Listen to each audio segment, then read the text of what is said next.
Sur la radio Dunia, 14h sur la radio Dunia Vision, c'est l'heure de votre édition de la mi-journée. Tout de suite, les grandes lignes. Le désastre, 14h sur la radio Dunia Vision, 14h sur la radio Dunia Vision, c'est l'heure de votre édition de la mi-journée. Tout de suite, les grandes lignes.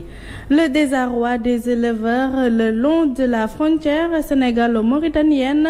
Ils sont victimes de vols de bétail et soupçonnent un réseau transfrontalier. Les pasteurs qui déplorent plus de 400 têtes de bœufs perdues ont saisi la justice avec plus de 200 plaintes déposées. Ils attendent l'application de la loi criminalisant le vol de bétail. Atmosphère tendue à l'hôpital Roi Baudouin. Le directeur de l'établissement est le point focal du syndicat autonome des médecins du Sénégal s'accusent mutuellement. Un dossier de passation de marché est à l'origine du courroux entre les deux responsables. Les détails à suivre dans les développements. L'intersyndicale des transporteurs routiers du Sénégal et son ministre de tutelle se sont quittés sans accord général sur la plateforme de l'IRES. La refonte des 23 mesures reste donc la pomme de discorde entre les deux parties. Il s'agit en effet du troisième point de revendication. Les échanges ont duré 5 tours d'horloge. Le développement, c'est tout de suite.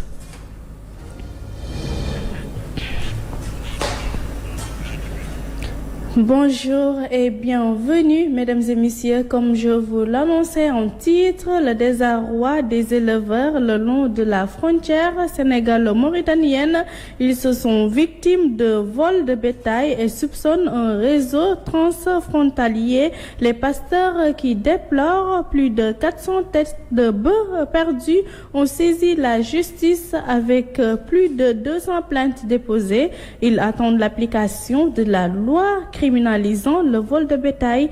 Abibou Ndiaye est le président de la Fédération des éleveurs de Dagana. Nous l'écoutons.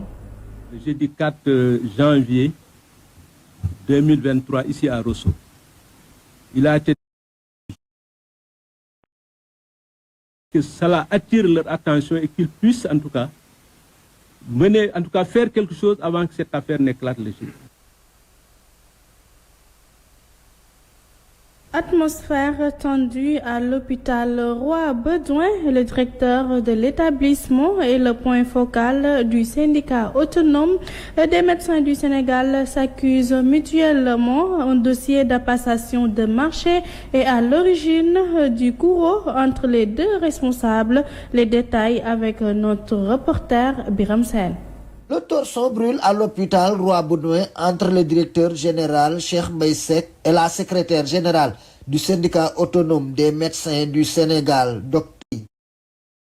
L'appareil était... C'est la version... Se sont quittés sans accord général sur... Il ne répond pas. C'est cet élément qui met fin à cette principale édition de la mi-journée. Mesdames et messieurs, avant de vous quitter, permettez-moi de vous faire un bref rappel sur ce qui a été dit. Le désarroi des éleveurs le long de la frontière sénégalo-mauritanienne. Ils sont victimes de vols de bétail et soupçonnent un réseau transfrontalier. Les pasteurs qui déplorent plus de 400 têtes de bœufs perdues ont saisi la justice avec plus de 200 plaintes déposées. Ils attendent l'application de la loi criminalisant le vol de bétail. À l'atmosphère tendue à l'hôpital Roi Baudouin, le directeur de l'établissement et le point focal du syndicat autonome des médecins du Sénégal s'accusent mutuellement. Un dossier de passation de marché est à l'origine du courroux entre les deux responsables. Les détails, vous l'avez suivi dans le journal. L'intersyndicale des transports routiers du Sénégal et son ministre de tutelle se sont quittés sans accord général sur la plateforme de IRDS. La refonte des 23 mesures reste donc la pomme de discorde entre les deux parties. Il s'agit en effet du troisième point de revendication. Les échanges ont duré 5 tours de loge. C'en est tout pour cette principale édition de la mi-journée. Mesdames et messieurs, merci de l'avoir suivi. Restez avec les programmes de la radio Dunia Vision. Au revoir.